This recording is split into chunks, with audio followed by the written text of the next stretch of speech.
करती हूँ, आप सभी को अपने चैनल में अभिनंदन करती हूँ।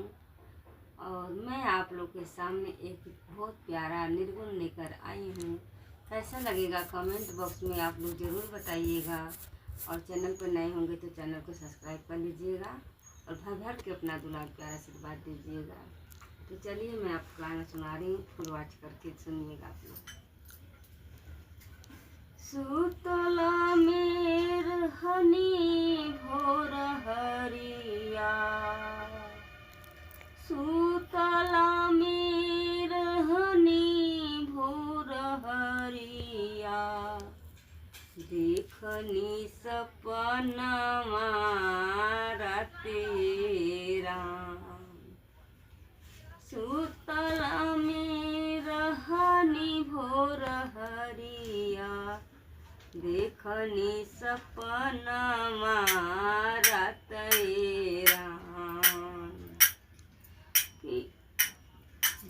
सुतला मेर हनी सपनमा, देखनी जगुत राम, खनी जगुत राम।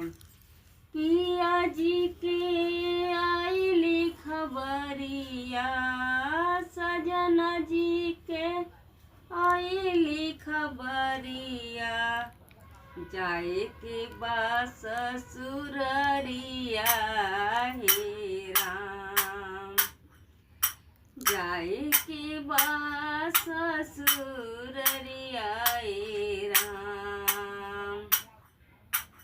देखनी सपना भोर हरिया रे जगोत राम।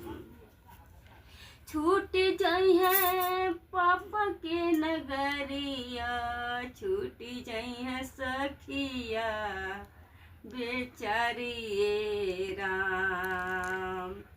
छूट जाई है पापा के दुआरिया राम, छूट जाई है पापा के दुआरिया हे राम।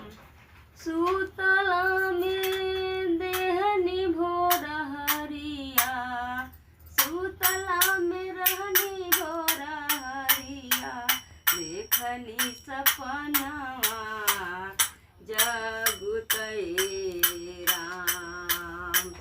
सुतला में रहनी भोर हरिया, देखनी सपनवा जगुत राम। छूट जाई है पापा के नगरिया, छूटी जाई है सखिया सहेली राम, जाए की बा ससुररिया ससुररिया